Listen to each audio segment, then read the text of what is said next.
ഒരു മിക്സ്ഡ് ബാഗായിട്ടാണ് ഒരു ജാതി ജാതകം എന്ന് പറഞ്ഞ പടം എനിക്ക് ഫീൽ ചെയ്തു. കുറേ സ്ഥലത്ത് സിനിമയിൽ ചിരിക്കാനുണ്ടെങ്കിലും അതേപോലെ ഈക്വലി കുറേ സ്ഥലത്ത് ഈ സിനിമയുടെ പല സീക്വൻസുകളും അല്ലെങ്കിൽ പല കോമഡി സീക്വൻസുകളും ഫ്ലോപ്പായിപ്പോയി, ഭയങ്കര ചീറ്റിപ്പോയി കുറേ സാധനങ്ങൾ.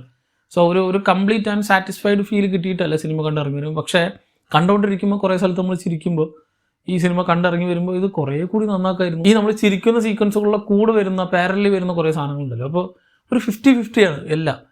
അടിപൊളിയായിട്ട് കുറേ സീക്വൻസുകൾ ചെയ്തിട്ടുണ്ട്, അതേപോലെ തന്നെ ശ്രമിച്ചിട്ടുണ്ട്, പക്ഷേ നന്നാക്കാൻ പറ്റുമായിരുന്നു കുറേ സീക്വൻസുകൾ ഉണ്ടായിരുന്നു. സോ മൊത്തത്തിൽ ഒരു ആവറേജ് എക്സ്പീരിയൻസ് മാത്രമാണ്, ഒരു വൺ ടൈം വാച്ചബിൾ ഫ്ലിക്കായിട്ടാണ് എനിക്ക് പേഴ്സണലി ഫീൽ ചെയ്തത്. പക്ഷേ ഇതായിരുന്നില്ല ഈ സിനിമയുടെ പൊട്ടൻഷ്യൽ. പോക്ക് അനുസരിച്ച് ഈ സിനിമയുടെ ഒരു ത്രെഡ് അനുസരിച്ച് കുറേ സ്ഥലത്ത് വിനീത് ഒറ്റയ്ക്ക് തൻ്റെ ഷോൾഡറിൽ കൊണ്ടുപോകുന്നൊരു പടമാണ്.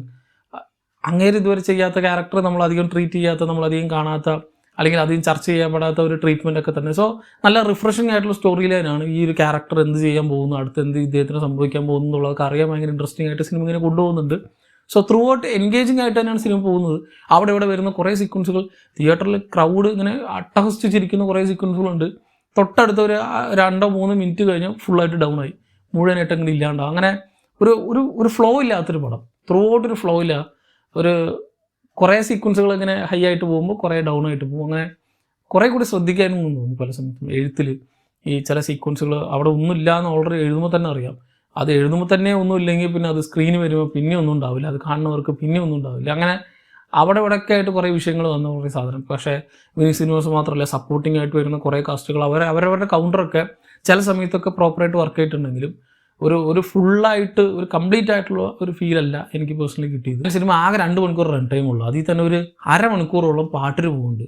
അവിടെ ഇവിടെ ആയിട്ട് വരുന്ന ഒരു അനാവശ്യമായിട്ടുള്ള കുറേ 4-5 പാട്ടുകൾ, ഒരു ഇമ്പാക്റ്റ് ഇല്ലാത്ത, യാതൊരു തരത്തിലുള്ള ക്യാരക്ടർ അറ്റാച്ച്മെൻറ്റും വരുത്താത്ത കുറേ സീക്വൻസുകളും കുറേ പാട്ട് സീക്വൻസുകളൊക്കെ വെച്ച് സിനിമയുടെ റൺ ടൈം ഇങ്ങനെ വലിഞ്ഞ പോലെയും തോന്നി. പക്ഷേ വേറൊരു കാര്യം ഞാൻ ശ്രദ്ധിച്ചത്, ഫസ്റ്റ് ഡേ തന്നെ സെക്കൻഡ് ഷോ ഒക്കെ ഞാൻ കണ്ടത്, അതിൽ അറൗണ്ട് ഒരു ഹൗസ്ഫുൾ ആയിരുന്നു ആ ഒരു തിയേറ്റർ തന്നെ. സോ ക്രൗഡ് ഫാമിലി ആയിട്ട് ഇങ്ങനെ വരുന്നുണ്ട്. എത്രത്തോളം ഡെസ്പറേറ്റ് ആണെന്ന് പറയും ഒരു കോമഡി പടം കാണാൻ. ചെറുതായിട്ട് ഈ പടം കുഴപ്പമില്ല, കുറച്ചൊക്കെ ചിരിക്കാനുണ്ടെന്ന് എവിടെയെങ്കിലും ആരെങ്കിലുമൊക്കെ ഒന്ന് പറയുന്നത് കേൾക്കുമ്പോഴേക്കും തന്നെ ചാടി ഇറങ്ങി വരികയാണ്. കാരണം they need that kind of movies. നമ്മൾ കണ്ട് ശീലിച്ചത് അങ്ങനത്തെയാണ്. നമ്മുടെ മലയാളത്തിലെ ടെറൈൻ അങ്ങനെയായിരുന്നു അതുകൊണ്ട് ഈ സാധനങ്ങൾ മിസ്സാവുന്നുണ്ട്. സോ ഇനി ഇതുപോലത്തെ പടങ്ങൾ വരണം. ഈ സിനിമയിൽ ഇപ്പോൾ വേണമെങ്കിൽ ബോഡി ഷെയ്മിങ്, മറ്റേ പൊളിറ്റിക്കൽ ഇൻകറക്റ്റ്നെസ്, അങ്ങനത്തെ കുറേ സാധനങ്ങളൊക്കെ ഇവർ പൊളിച്ചടുക്കിയിട്ടുണ്ട്. അതൊക്കെ എനിക്ക് ഭയങ്കര ഇഷ്ടമായി. ആ ട്രീറ്റ്മെൻറ്റൊക്കെ വേറെ ലെവലാണ്.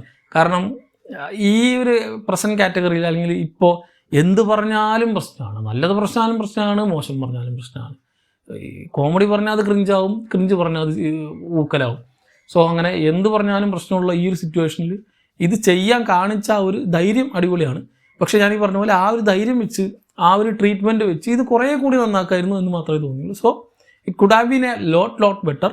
ഒരു ആവറേജ് ഫ്ലിക്കായിട്ടാണ് എനിക്ക് പേഴ്സണലി തോന്നിയത്. ഒരു വട്ടം കാണാം, എങ്കിലും നന്നാക്കായിരുന്നൊരു പടം. സോ ഓൾറെഡി സിനിമ കണ്ടുവരണമെങ്കിൽ സിനിമയെ പറ്റിയുള്ള നിങ്ങളുടെ അഭിപ്രായം താഴെ കമന്റ് ബോക്സിൽ കമൻറ്റ് ചെയ്യാം. മറ്റൊരു വീഡിയോയിൽ കാണാം. നന്ദി.